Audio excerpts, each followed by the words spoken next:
Bismillahirrahmanirrahim. Assalamualaikum warahmatullahi wabarakatuh. Alhamdulillahi rabbil alamin.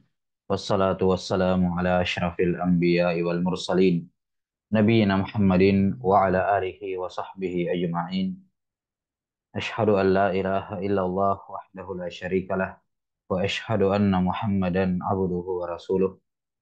Allahumma la ilma lana illa ma 'allamtana innaka antal alimul hakim. Amma ba'd.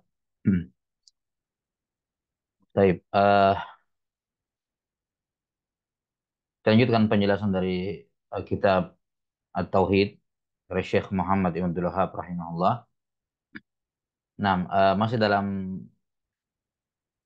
tarjamah atau bab yang pertama terkait dengan kitab Tauhid, yakni uh, Al-Musannif rahimahullah menginginkan dengan bab ini, dengan judul bab ini untuk menerangkan wajibnya tauhid. Dan sudah disebutkan 5 dalil dari Al-Quran yang semuanya menjelaskan akan wajibnya at-tauhid. Di mana secara umum sisi pendalilan dari ayat-ayat yang beliau sebutkan rahimahullahu taala adalah perintah dari Allah Subhanahu wa taala baik secara langsung maupun secara tidak langsung untuk bertauhid, di mana hukum asal perintah adalah wajib. Dan at-tauhid yang tersebut dalam ayat-ayat yang disebutkan di sini terdiri dari an-nafyu wal isbat, penafian dan penetapan. Nah,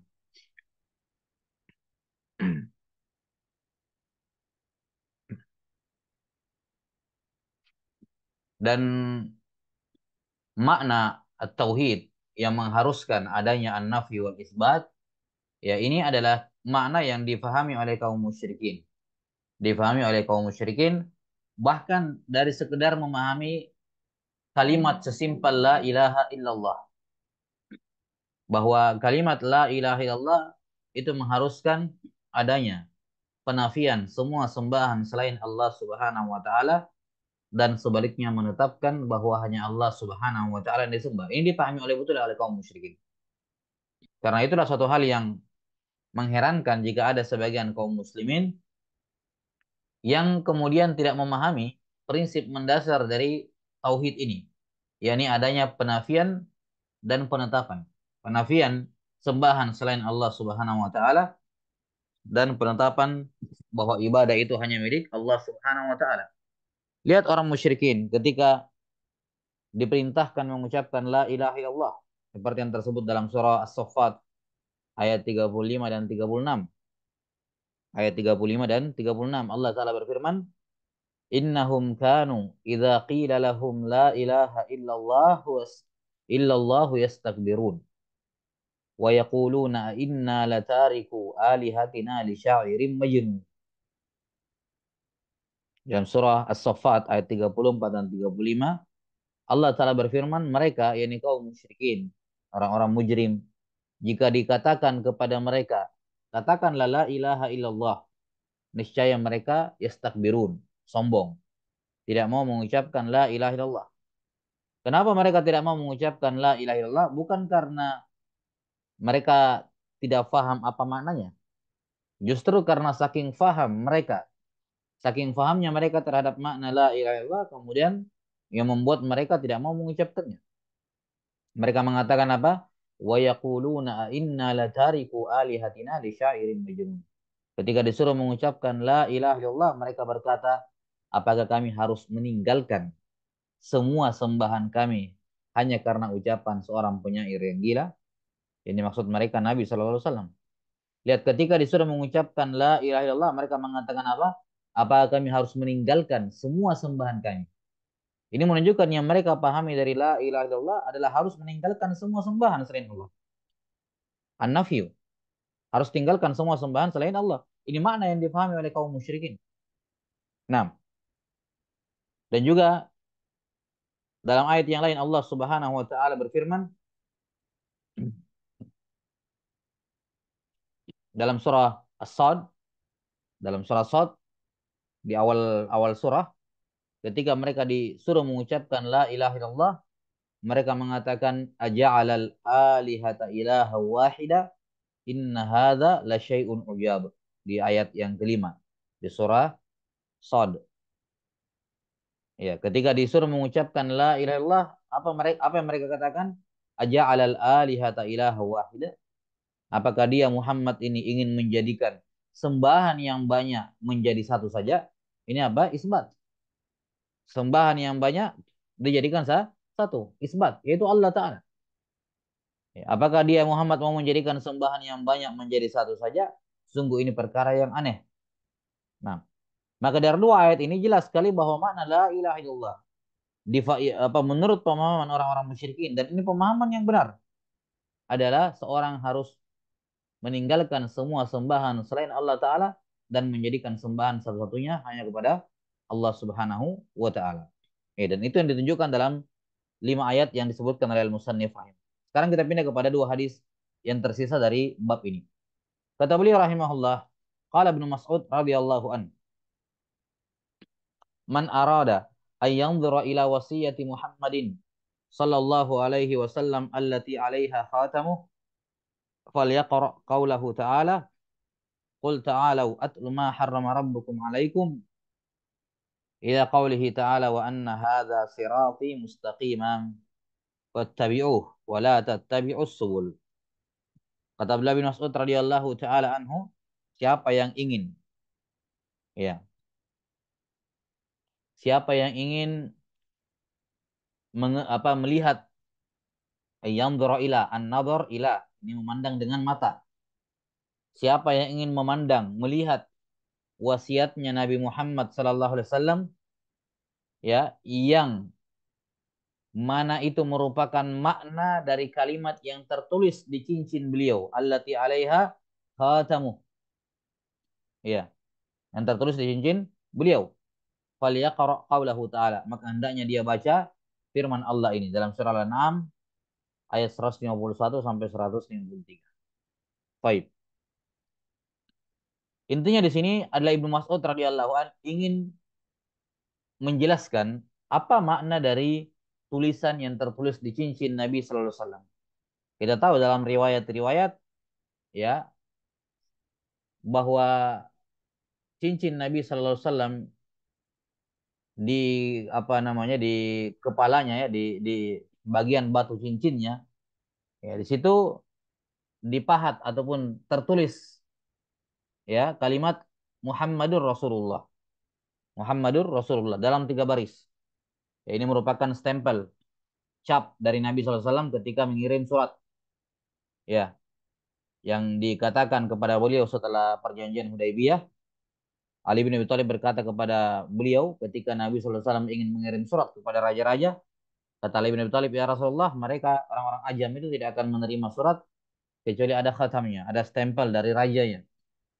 Maka beliau pun membuat cincin tersebut sekaligus menjadi khatam, di mana cincin tersebut di apa di bagian batu cincinnya tertulis Muhammadur Rasulullah, 3 baris.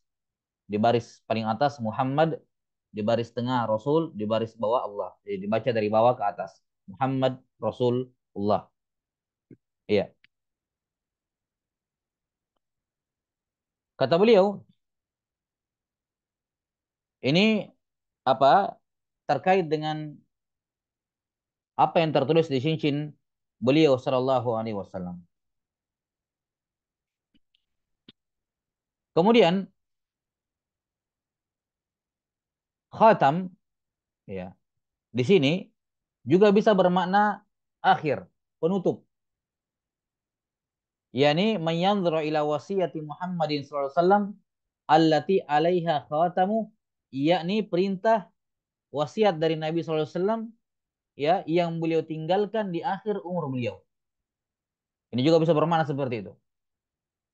Ya, bisa bermakna seperti itu. Taib. Dan dari 2 ihtimal makna ini, wallahu taala alam bisawab, yang lebih tepat adalah makna yang kedua.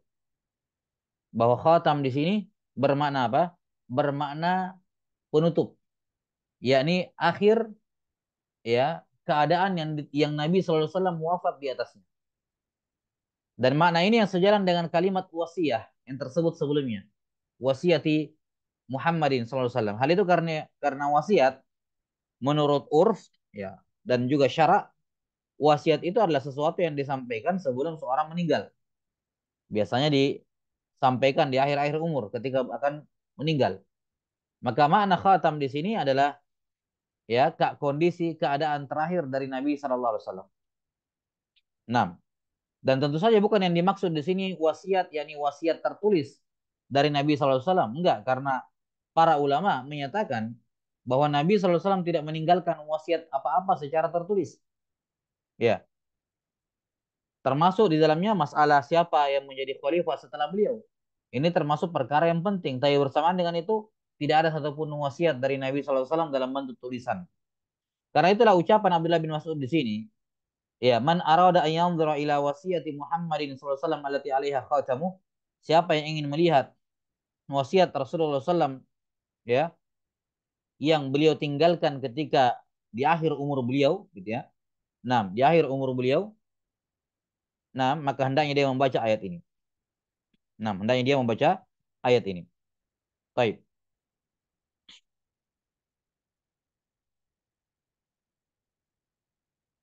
Kata para ulama, al-wasiyah asalnya adalah sesuatu yang menunjukkan apa sesuatu yang sangat besar kedudukannya. Ya. Alladzi 'azama qadruhu minal ma'murat. Alladzi 'azama qadruhu minal ma'murat. Wasiat adalah sesuatu yang sangat besar kedudukannya atau perintah ya yang memiliki kedudukan yang besar.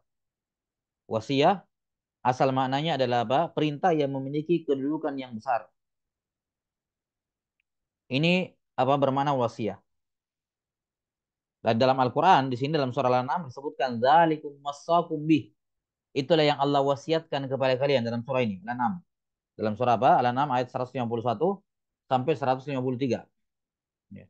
Di mana ayat-ayat ini ya ditutup dengan apa? Dzalikum wassakum bih. Itu adalah wasiat Allah Subhanahu wa taala ya kepada kalian.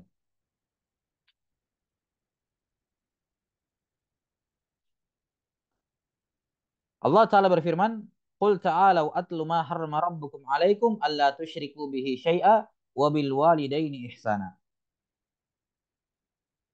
Ini sudah dijelaskan si pendalilannya. Perintah dari Nabi sallallahu alaihi wasallam kepada apa ajakan kepada ahlul kitabain untuk apa kata beliau ta'ala sinilah kalian aku bacakan kepada kalian apa yang Tuhan kalian haramkan atas kalian. Apa itu wasakum alla tusyriku bi syai'a. Dia mewasiatkan kepada kalian, Allah telah mewasiatkan kalian untuk tidak berbuat kesyirikan kepadanya dengan siapapun, wabil walidaini ihsana, dan hendaknya kalian berbuat baik kepada orang tua.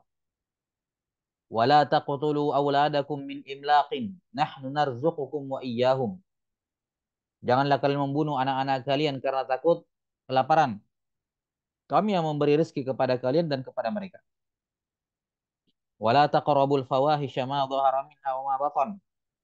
Jangan dekati semua bentuk keburukan, perbuatan keji yang nampak maupun yang tersembunyi. Wala taqtulun nafsal lati harramallahu illa bil haq. Dan janganlah membunuh jiwa yang Allah haramkan kecuali dengan alasan yang benar. Kemudian dikatakan zalikum wassakum bihi la'allakum taqilun. Semua ini adalah wasiat Allah kepada kalian ya. Semoga kalian apa? Berakal. Wala taqrabu malal yatimi illa billati hiya ahsanu hatta yablugha asyuddah. Dan jangan dekati harta anak yatim kecuali dengan cara yang paling baik. Ya, jaga harta mereka sampai mereka balik. Wa auful kaila wal mizana bil qis. Jagalah penuhilah timbangan al-kail wal mizan secara adil. La nukallifu nafsan illa wus'aha. Kami tidak membebani jiwa kecuali dengan sesuai dengan kemampuannya. Wa idza qultum fa'dilu walau kana dza qurba wa bi ahdillahi aufu. Kalau kalian berucaplah dengan ucapan yang adil walaupun itu kerabat kamu sendiri dan penuhilah perjanjian dengan Allah. Dzalikum wassakum bihi la'allakum tadzakkarun. Itu adalah wasiat Allah kepada kalian ya, semoga kalian mengingatnya. Wa anna hadza sirati mustaqiman fattabi'uh. wala tattabi'us subula fatafarraqa bikum an sabili. Dan sesungguhnya ini adalah jalanku yang lurus, ikutilah. Jangan ikuti jalan-jalan selainnya karena itu akan membuat kalian berpecah dari jalan Allah taala. Dzalikum wasaqum bihi la'allakum tattaqun. Itulah wasiat Allah kepada kalian, niscaya kalian bertakwa. Nah, ini isi wasiat dari Allah taala dalam surah Al-An'am ayat 151 sampai 153 ini. Dan kita lihat wasiat pertama, perintah pertama dan terbesar dari ayat ini adalah apa? Untuk beribadah atau bertauhid kepada Allah Subhanahu wa taala. Jadi inti dari hadis yang keenam ini atau dalil yang keenam, hadis yang pertama dalam bab ini, beliau ingin menjelaskan, ya, Ibnu Mas'ud radhiyallahu anhu ingin menjelaskan bahwasanya wasiat Nabi Muhammad sallallahu alaihi wasallam, ya, perintah terbesar beliau yang beliau tinggalkan untuk umatnya itu juga merupakan wasiat dari Allah taala. Itu merupakan wasiat dari Allah taala, yakni yang tersebut dalam surah Al-An'am ini. Ya, maka siapa saja yang ingin mencari mendapatkan wasiat dari Nabi Muhammad SAW, maka dia cari di surah Al-An'am ini. Inilah, dia baca ayat ini, kata Ibnu Mas'ud, inilah wasiat Nabi Muhammad Sallallahu Alaihi Wasallam. Menunjukkan ini perkara yang perintah-perintah yang besar yang agung dalam syariat al-Islam. 6. Kemudian dalil yang terakhir, kata beliau, wa an Mu'adz bin Jabal radhiyallahu anhu annahu qala kuntu radifan Nabi sallallahu alaihi wasallam ala himar. Faqala li ya Mu'adz atadri ma haqqullahi 'alal ibad wa ma haqqul ibadi 'ala Allah? Qultu Allahu wa rasuluhu a'lam. Qala haqqullahi 'alal ibad an ya'buduhu wa la yusyriku bihi syai'a wa haqqul ibadi 'ala Allah alla yu'adziba man la yusyriku bihi syai'a. Qultu ya Rasulullah afala ubashshirun nas? Qala la tubashshirhum fayattakilu, akhrajahu fis sahihain. 6. Dari Mu'adz bin Jabal radhiyallahu taala an, beliau berkata, saya pernah dibonceng oleh Nabi sallallahu alaihi wasallam di atas seekor keledai. 6. Ini menunjukkan tawaduknya Nabi sallallahu alaihi wasallam menaiki hewan yang dianggap oleh bangsa Arab sebagai hewan yang rendah gitu, himar. 6. Dan Nabi sallallahu alaihi wasallam berkendara di atas al-himar dan itu bukan merupakan bentuk khawarimul muru'ah. Khawarimul muru'ah, bukan hal yang mencacati kehormatan dan nama baik atau marwah seseorang. Enggak. 6. Ini tawadhu Nabi sallallahu alaihi wasallam. Dan juga menunjukkan bagaimana beliau boncengan, ya, dengan sahabatnya, dengan muridnya, dengan rakyatnya. Ini tawadhunya Nabi sallallahu alaihi wasallam. Dan juga menunjukkan bolehnya berboncengan di atas satu hewan tunggangan. Nah, satu hewan tunggangan. Ketika boncengan dengan Nabi sallallahu alaihi wasallam, beliau bersabda kepadaku, faqala li ya Mu'adz, atadri ma haqqullah 'alal ibad wa ma haqqul ibadi 'ala Allah? Wahai Mu'adz, apakah kamu tahu apa hak Allah dari hamba dan apa hak hamba dari Allah? 6. Di sini dalil akan adanya imtihan dan ikhtibar dari setiap pelajaran, di mana kita tahu Mu'adz bin Jabal radhiyallahu taalaan min ulama sahabah, bahkan termasuk bahkan termasuk petingginya para ulama di kalangan sahabat radhiyallahu anhum ajmain. Cukuplah menunjukkan kepercayaan Nabi sallallahu alaihi wasallam dengan keilmuan Mu'adz bin Jabal. Beliau diutus sendirian ke Yaman, sendirian menghadapi menghadapi orang-orang Yahud, ya, yang terkenal punya ilmu terhadap Alkitab. Nah, di sisi lain Nabi sallallahu alaihi wasallam juga pernah beliau mengutus juga ke Yaman Abu Musa dan Ali bin Abi Thalib berdua. Ya, Abu Musa dan Ali bin Abi Thalib berdua ke Yaman. Tapi Mu'adz bin Jabal dia itu sendirian. Nah, dan di sini diuji ilmu beliau, diikhtibar, ada ujian, ya, ditanyakan kepada beliau, apa hak Allah kepada hamba dan apa hak hamba kepada Allah Subhanahu wa taala. Hak ini, ya, hak tentu saja berpasangan dengan kewajiban. Di mana ada hak, di situ ada kewajiban. Ya, ketika dikatakan apa hak Allah kepada hamba, ini adalah haknya Allah. Berarti yang wajib menyerahkannya adalah ibad, hamba. Di sini Allah yang punya hak, hamba yang punya kewajiban. Sebaliknya, wama hakul ibadi Allah. Apakah haknya hamba dari Allah? Di sini Nabi SAW menyebutkan yang punya hak adalah hamba, yang wajib menyerahkannya adalah Allah. Nah, yang wajib menyerahkannya adalah Allah. Nah, kalau kita berbicara hak Allah, ya jelas Allah punya hak dari kita. Allah punya hak dari kita. Kita wajib menyerahkan haknya Allah Subhanahu wa taala, yaitu ibadah. Allah punya hak, kita wajib menyerahkan. Siapa yang mewajibkan kita menyerahkan haknya Allah? Ya Allah yang mewajibkan kita. Allah Ta'ala yang mewajibkan kita untuk menyerahkan haknya kepada dirinya. Kepada Allah Ta'ala. Karena memang dia punya hak atas kita. Karena dia menciptakan kita. Memberikan kita rezeki. Menghidupkan, mematikan kita. Dia punya hak yang sangat besar atas kita. Maka kita dituntut, diwajibkan oleh Allah Ta'ala untuk apa? Untuk menyerahkannya kepadanya. Sebaliknya, dikatakan wama haqqul ibadi 'ala Allah. Apa haknya hamba kepada Allah? Kalau dikatakan haknya hamba, berarti hamba punya hak. Siapa yang wajib menyerahkan hak itu kepada Allah? Nah, Allah Ta'ala. Allah Ta'ala yang wajib menyerahkan. Baik, pertanyaannya, siapa yang mewajibkan hal itu kepada Allah? Siapa yang mewajibkan Allah untuk menyerahkan haknya hamba? Ya, tentu saja tidak ada selain dirinya. Nah, tidak ada apapun yang bisa mewajibkan apa-apa kepada Allah.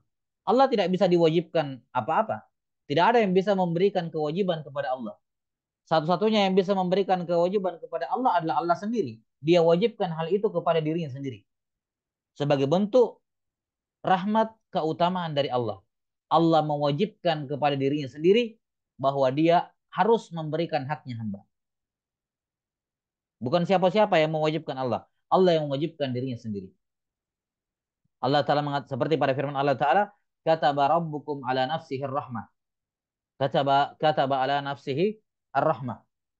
Allah Ta'ala mewajibkan atas dirinya sendiri rahmat. Allah sendiri yang mengharuskan kepada diri sendiri apa? Akan merahmati. Ya. Sebagaimana Allah mengharamkan dari dia sendiri. Allah haram melakukan sesuatu. Siapa yang mengharamkan dari Allah? Allah mengharamkan atas dari apa dirinya sendiri. Dari dirinya sendiri. Ya ibadi inni haramtu dzulma ala nafsi wa ja'altuhu bainakum muharrama fala tadzalamu. Nah, wahai hambaku, aku menjadikan kezaliman haram atas diriku sendiri. Jadi saya sendiri, kata Allah, yang mengharamkannya atas diri saya sendiri. Maka Allah Ta'ala ya mensifati dirinya haram melakukan kezaliman. Dan juga Allah Ta'ala mensifati dirinya wajib untuk merahmati hamba-hambanya. Siapa yang mengharamkan ini dari Allah? Siapa yang mewajibkan itu kepada Allah? Allah Ta'ala sendiri, tafaddulan minallah. Ya, karena Allah Ta'ala memberikan keutamaan, kelebihan kepada hamba-hambanya. Nah, dan hak di sini menunjukkan kewajiban.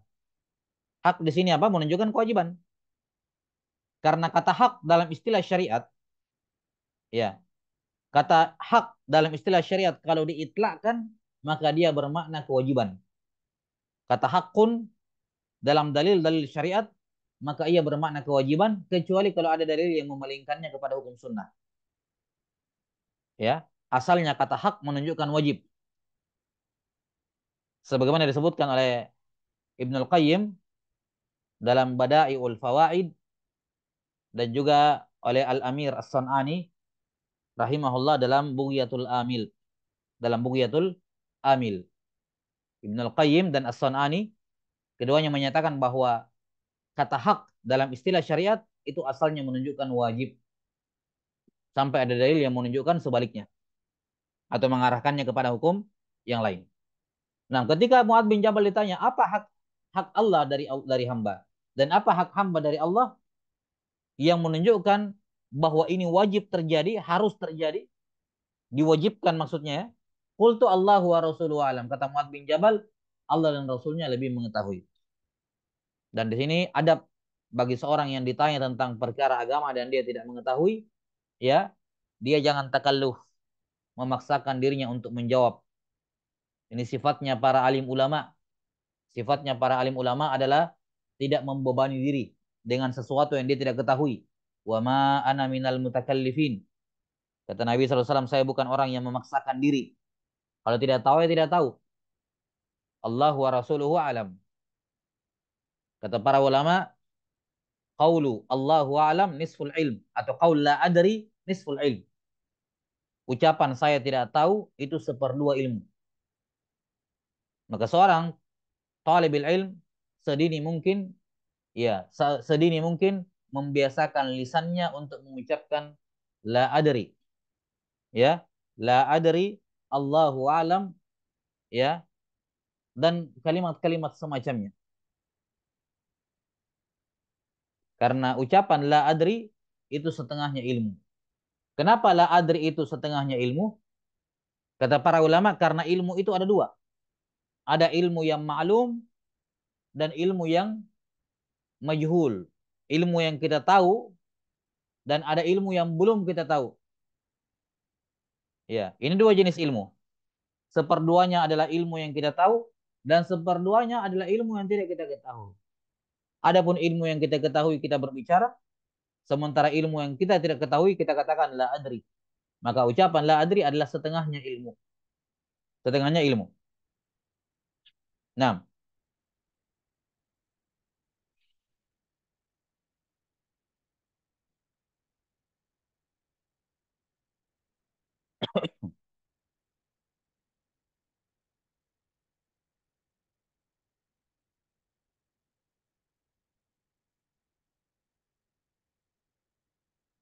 kata beliau sallallahu alaihi wasallam setelah apa namanya Muad bin Jabal mengatakan Allah wa rasuluhu alam, qala, beliau memberikan jawabannya. Haqqullahi 'alal ibad ayya'buduhu wa la tusyriku bihi syai'a. Hak hamba kepada hak Allah dari hamba yang wajib diserahkan oleh si hamba kepada Allah, Allah yang mewajibkannya kepada mereka, yaitu agar mereka beribadah kepada Allah dan tidak menyekutukan Allah dengan apapun. Ini sisi pendalilannya. Sisi pendalilan yang menunjukkan wajibnya tauhid, yaitu Nabi SAW menyatakan bahwa menyembah Allah dan tidak melakukan syirik kepadanya itu merupakan haknya Allah dari hamba. Yani hamba wajib menyerahkannya kepada Allah. Ini sisi pendalilannya. Ya, bahwa tauhid hukumnya wajib. Hal itu karena al-ibadah ayya'buduhu. Sudah kita sebutkan ya, ibadah menurut Ibnu Abbas bermakna tauhid. Wala yusyriku bihi syai'a. Tidak melakukan kesyirikan. An-nahi, larangan. Berarti apa? Perintah kepada kebalikannya. Yakni perintah untuk bertauhid. Mengesahkan Allah Ta'ala. Menyembah Allah Ta'ala semata. Nah, ini sisi pendalilan yang menunjukkan akan wajibnya tauhid. Kemudian, wa haqqul ibadi 'ala Allah. Kalau seorang memenuhi haknya Allah, menyerahkan hak Allah kepadanya, maka Allah akan balas memenuhi haknya dia. Apa haknya hamba dari Allah? Wa haqqul ibadi 'ala Allah alla yu'adziba man la yusyriku bihi syai'a. Dan hak hamba dari Allah yang Allah janji. Dia Allah Ta'ala janji kepada dirinya sendiri akan memberikan hak itu kepada hamba. Apa itu? Allah berjanji tidak akan menyiksa siapapun yang tidak melakukan kesyirikan kepadanya sedikit pun. Allah janji tidak akan menyiksa orang yang tidak melakukan kesyirikan kepada dirinya dengan apapun. Ini haknya hamba yang pasti Allah kasih. Baik. Apa makna kalimat ini? Apa makna kalimat Allah tidak akan menyiksa siapapun yang tidak melakukan kesyirikan dengannya? Nah, makna kalimat ini adalah busyrah. Ya, busyrah. kabar gembira yang sangat jelas, sangat besar akan keutamaan tauhid, keutamaan menjauhi semua kesyirikan. Bahwa siapa saja yang tidak melakukan kesyirikan kepada Allah Subhanahu wa taala, maka Allah tidak akan menyiksanya. Allah taala tidak akan menyiksanya. Nah, qultu ya Rasulullah, afala ubashirun nas? Maka saya pun, kata Muad bin Jabal, saya bertanya, wahai Rasulullah, afala ubashirun nas? Bolehkah saya sampaikan kabar gembira ini kepada manusia, kepada orang-orang, kepada sahabat yang lain? Boleh tidak saya sampaikan ini kepada yang lain? Bahwa cukup mereka atau dengan mereka meninggalkan kesyirikan, maka Allah janji tidak akan menyiksa mereka. Allah mewajibkan hal itu kepada dirinya sendiri, bahwa siapapun yang tidak pernah melakukan kesyirikan kepada Allah sedikit pun, maka Allah tidak akan menyentuhnya dengan siksaan. Boleh tidak saya sampaikan ini kepada orang-orang? Kata Nabi SAW, qal la tubashirhum, la tubashirhum fayattakilu. Jangan sampaikan kabar gembira ini kepada orang-orang, khawatir mereka akan bersandar dengan keutamaan tauhid ini. Ya, kalau orang-orang tahu yang penting tidak bikin syirik, nanti mereka akan malas beribadah. Ya, malas melakukan amalan-amalan sunnah. Akan hanya bersandar dengan keutamaan tauhid, jadinya kurang maksimal dalam beribadah. Karena mengandalkan keutamaan tauhid. Maka Mu'ad ibnu Jabal radhiyallahu an tidak menyampaikan hadis ini seumur hidup beliau. Ya, Mu'ad bin Jabal tidak pernah menyampaikan hadis ini kepada siapapun seumur hidup beliau tentang keutamaan ini.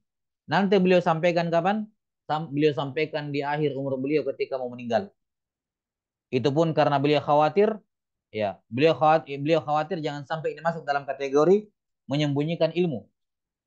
Ya, masuk dalam kategori menyembunyikan ilmu yang diharamkan.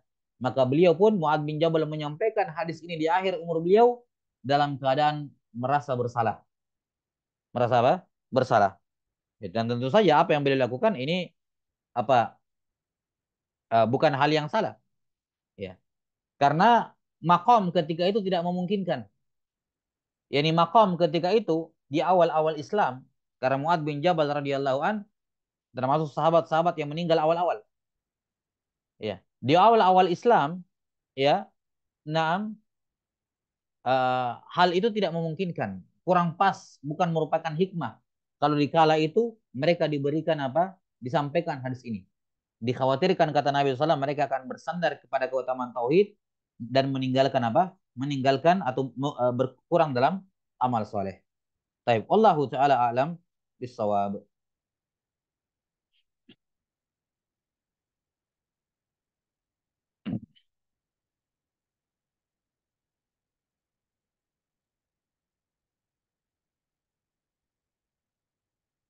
Taib. Ini selesai bab yang pertama atau penjelasan terhadap judul tarjamah ini, Kitab Tauhid. Kitab At-Tauhid.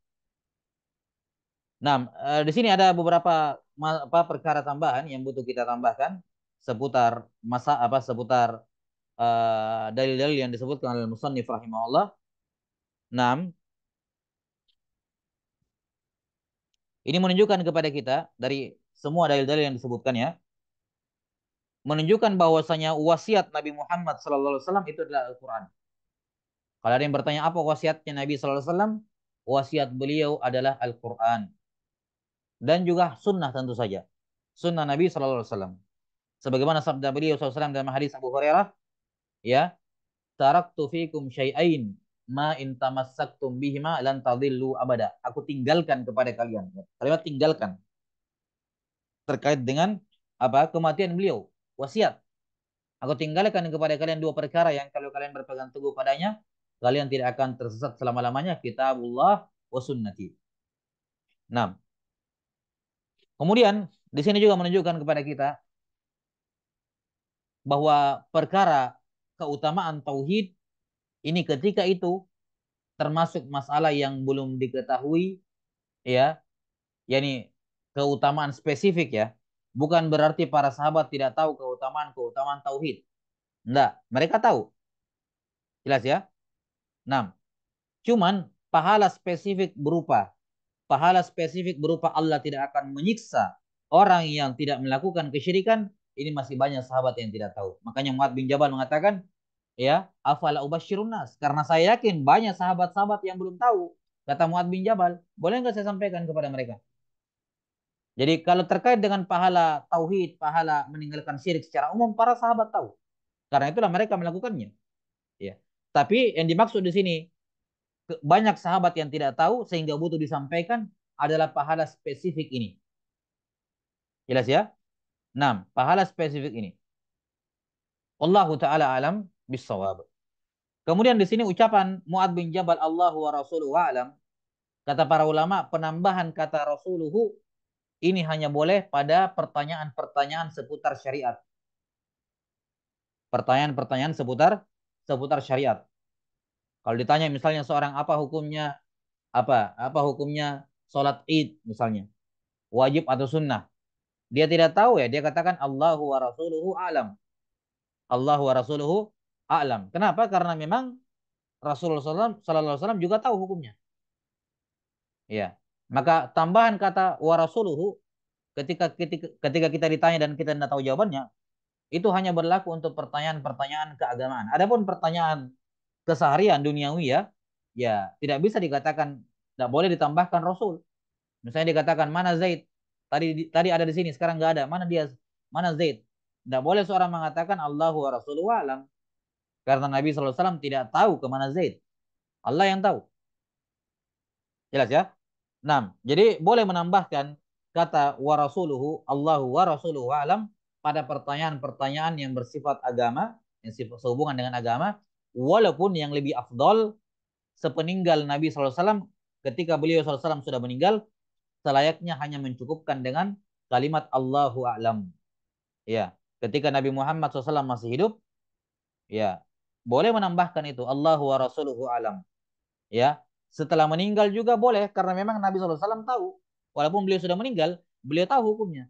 Cuman lebih sempurna, lebih afdol kalau tidak lagi menyebutkan tidak menyebutkan Nabi SAW setelah beliau meninggal. Cukup dikatakan Allahu alam. Nah, wallahu taala alam bisawab. Dan kalimat ini, kalimat Allahu wa rasuluhu alam, ya, ini kalimat yang maksur ya, lihat dari zaman sahabat Nabi SAW diucapkan oleh para sahabat, para tabi'in dan para ulama yang datang setelahnya. Nah, wallahu alam bisawab. Ini selesai penjelasan terkait dengan bab yang pertama, Kitabut Tauhid. Jadi inti Kitabut Tauhid, inti dari bab yang pertama adalah penjelasan akan wajibnya tauhid yang ditunjukkan oleh beliau rahimahullah dalam 7 dalil yang beliau sebutkan. Dan tauhid yang dimaksud di sini adalah tauhid al-uluhiyah, tauhid ibadah, mengisahkan Allah taala dalam penyembahan. Taib. Summa qala rahimahullahu taala, masuk ke bab yang kedua. Kata beliau babu fadli tauhidi wa ma yukaffiru minadz dzunub. Babu fadli tauhid wa ma yukaffiru minadz dzunub. Bab keutamaan tauhid. Nah, afwan ya, kayaknya kita tidak perlu baca masailnya, agak panjang nantinya. Tapi itu kesimpulan-kesimpulan semua sudah kita tambahkan. Taib.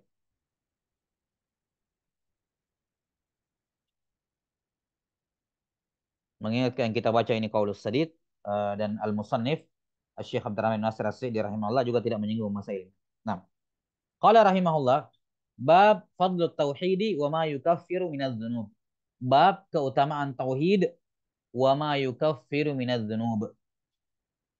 Bab keutamaan tauhid dan pengampunan dosa-dosa. Taib. Di sini bab ini dibawakan oleh Al-Musannif rahimahullahu taala ya, setelah bab yang pertama tentang wajibnya tauhid. Tentang wajibnya tauhid. Korelasi hubungan bab ini dengan bab sebelumnya jelas. Bahwa pada bab sebelumnya di bab yang pertama dijelaskan tentang keutamaan tauhid, dijelaskan tentang wajibnya tauhid, maka pada bab ini diberikan alasan mengapa seorang wajib bertauhid. Disebutkan apa? Targhib. Iya, hal-hal yang memotivasi seseorang. Karena yang namanya kewajiban, itu seorang lebih semangat mengerjakan kewajiban Kalau dia tahu apa alasannya, dia tahu apa keutamaannya, apa kebaikan yang dia akan peroleh dari kewajiban itu, dia akan semangat mengerjakan kewajiban. Walaupun tentu saja orang beriman ya, kalau Allah perintahkan ya Allahu apa namanya sami'na wa ata'na. Kita tahu hikmahnya atau tidak, kita tahu pahalanya atau tidak, ya kita lakukan perintah Allah. Cuman ya dari termasuk rahmat Allah Taala kabarkan apa pahalanya, apa nasib baik yang akan kamu dapatkan, apa keutamaan fadilah yang besar yang akan kamu dapatkan kalau kamu melakukan mengamalkan tauhid yang hukumnya wajib sebagaimana disebutkan di bab sebelumnya. Jelas ya, ini hubungan antara bab ini dengan bab sebelumnya. Jadi kalau di bab sebelumnya disebutkan hukum tauhid, di bab ini disebutkan fadilahnya, keutamaannya. Taib. Kata beliau rahimahullah, bab fadl tauhid, bab keutamaan tauhid. Keutamaan at-tauhid. Sudah disebutkan sebelumnya bahwa tauhid yang dimaksud di sini adalah tauhid bermakna khusus, yaitu tauhidul ibadah, tauhid al-uluhiyah. Ya, mengingat dalil-dalil yang beliau akan sebutkan terkait dengan tauhid uluhiyah. Apa keutamaan tauhid uluhiyah? Apa keutamaan mengesahkan Allah dalam ibadah? Akan diterangkan nanti. Wa ma yukaffiru minadz-dzunub. Ma di sini ada dua kemungkinan ma-nya. Bisa ma masdariyah, bisa ma mausulah. Ya, bisa ma masdariyah dan bisa ma mausulah. Muhtamal. Nah, kalau dia ma masdariyah berarti yukaffiru ditakwil ke masdar, ya kan? Sehingga takdirnya fadlut tauhid wa takfiruhu minadz-dzunub. Bab fadlit tauhid wa takfirihi minadz-dzunub. Itu kalau ma-nya kita jadikan ma masdariyah. Ya. Bab fadlit tauhid wa takfirihi minadz-dzunub.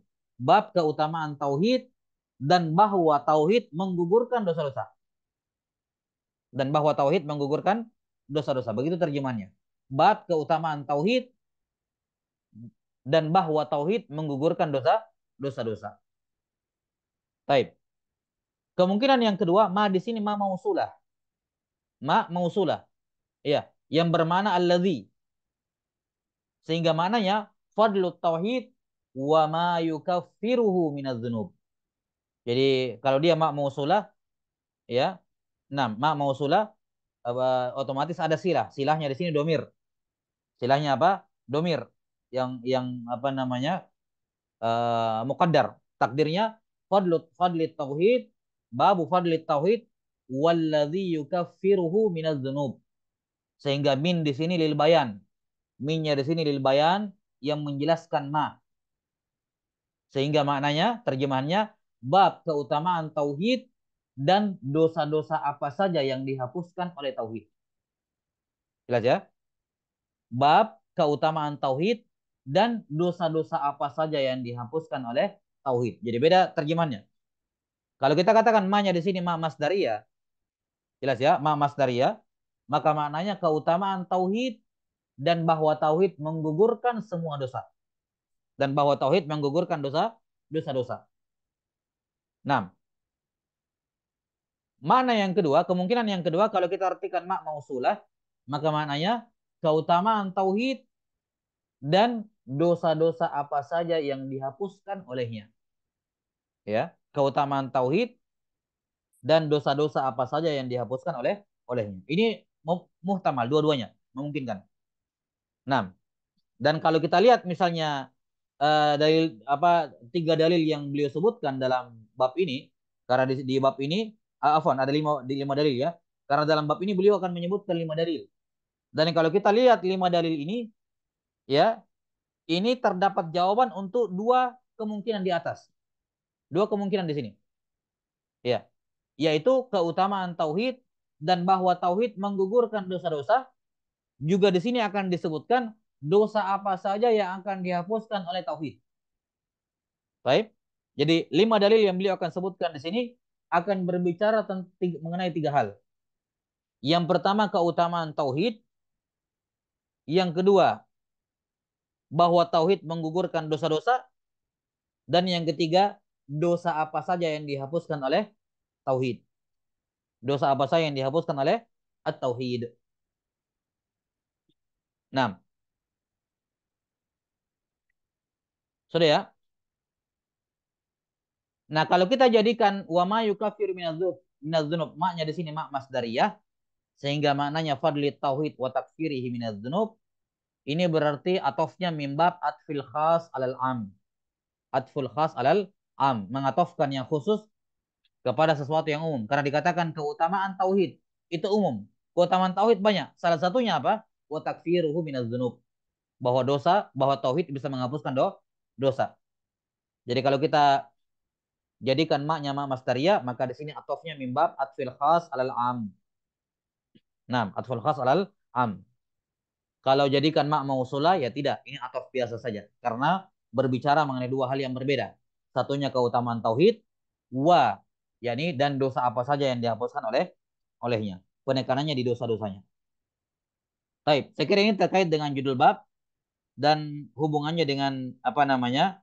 Hubungannya dengan uh, bab sebelumnya. Dan sekali lagi, tauhid yang dimaksud di sini adalah tauhidul ibadah.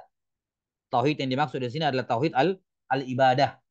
Sebagaimana yang dijelaskan oleh Syekh Abdurrahman bin Hasan dalam Qurratu Uyunil Muwahhidin. Dalam Qurratu Uyunil Muwahhidin. Nah, dan perhatikan ya, kitab Tauhid ini termasuk kitab yang banyak dipelajari bukan hanya oleh apa salafin, oleh apa namanya asari dalam tauhid uluhiyah, tapi juga dipelajari oleh beberapa apa namanya kelompok-kelompok dalam Islam. Naam, yang kemudian melahirkan ya tindakan apa ekstrim, naam, teroris dan seterusnya. Karena ini hal yang dimaklumi bahwa sebagian atau orang-orang yang memiliki pemikiran radikal dalam tanda kutip ya, ya. Ada di antara mereka yang berdalil dengan kitab tauhid, berdalil dengan bab-bab yang disebutkan oleh Syekh Muhammad bin Abdul Wahab rahimahullah. Maka penting untuk memahami ya, penting untuk memahami makna demi makna dalil-dalil dalam kitab tauhid menurut versi penulisnya, menurut versinya Syekh Muhammad Ibn Abdul Wahab sendiri. Dan itu bisa diketahui dengan melihat penafsiran dari murid-murid beliau, dari keturunan beliau, ya anak cucu beliau dan murid-murid beliau dari a'immatin da'wah Najdiyah. Nah, karena itulah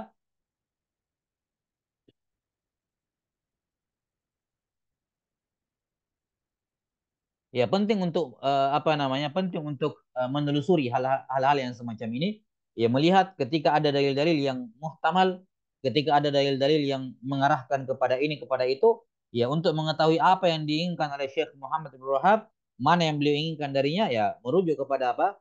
Penafsiran ataupun penjelasan dari murid-murid dan anak keturunan beliau. Salah satunya adalah Syekh Abdurrahman ibn Hasan, penulis kitab Fathul Majid dan Qurratu Uyunil Muwahhidin, di mana Syekh Abdurrahman bin Hasan mengatakan bahwa tauhid yang Syekh maukan di sini pada kalimat fadli tauhid, tauhid yang beliau inginkan adalah tauhid apa? Al-ibadah. Bukan tauhid asma wa sifat, bukan juga tauhid apa? Ar-rububiyah. Nah, Allahu a'lam bissawab. Baik. Kemudian untuk menjelaskan lima atau menjelaskan bab ini, penulis rahimahullah akan membawakan lima dalil. Akan membawakan lima dalil untuk menjelaskan judul bab. Apa itu apa bagaimana keutamaan tauhid ya, dan bahwa dan tauhid itu menggugurkan dosa-dosa, dan dosa apa saja ya, dosa apa saja yang diinginkan apa yang dihapuskan oleh at-tauhid. Dosa apa saja yang dihapuskan oleh at-tauhid. Ada lima dalil yang beliau sebutkan, satu dalil dari Al-Quran dan empat dalil dari Al-Hadis.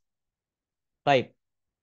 Sebagai penutup, di sini sebagian syurah mengatakan bahwa dari dua kemungkinan ma tadi itu, ma masdariyah dengan ma mausulah, dua-duanya memungkinkan.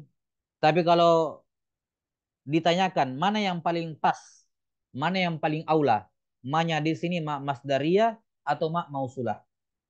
Dua-duanya boleh secara makna boleh, tapi yang mana yang paling pas, paling aula? Sebagian syurah mengatakan yang paling aula di sini adalah kalau kita jadikan maknya di sini apa? Masdariyah. Wajah yang pertama, kemungkinan yang pertama itu lebih lebih pas. Walaupun sekali lagi kemungkinan yang kedua juga boleh. Cuman yang aula adalah kemungkinan yang pertama, yaitu maknya di sini masdariyah, yaitu keutamaan tauhid bahwa dia menghapuskan dosa-dosa, semua dosa. Kenapa ini lebih aula? Karena kalau kita jadikan dia ma mausulah, sehingga terjemahannya keutamaan tauhid dan dosa-dosa apa saja yang dihapuskan, akan memberikan kesan bahwa ada dosa-dosa yang tidak dihapuskan oleh tauhid. Kan gitu ya? Keutamaan tauhid dan dosa apa saja yang dihapuskan. Ini kan akan memberikan kesan bahwa oh ada dosa yang dihapuskan oleh tauhid, tapi ada juga dosa yang tidak dihapuskan oleh tauhid. Memberikan kesan seperti itu. Iya.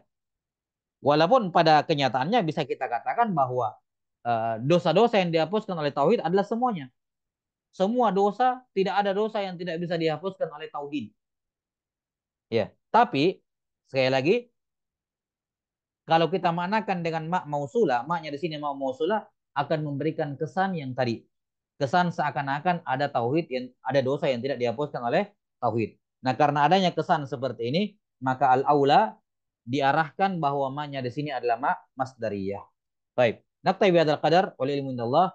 Sallallahu ala nabiyyina Muhammadin wa ala alihi wa sahbihi wasallam. Walhamdulillahi rabbil alamin.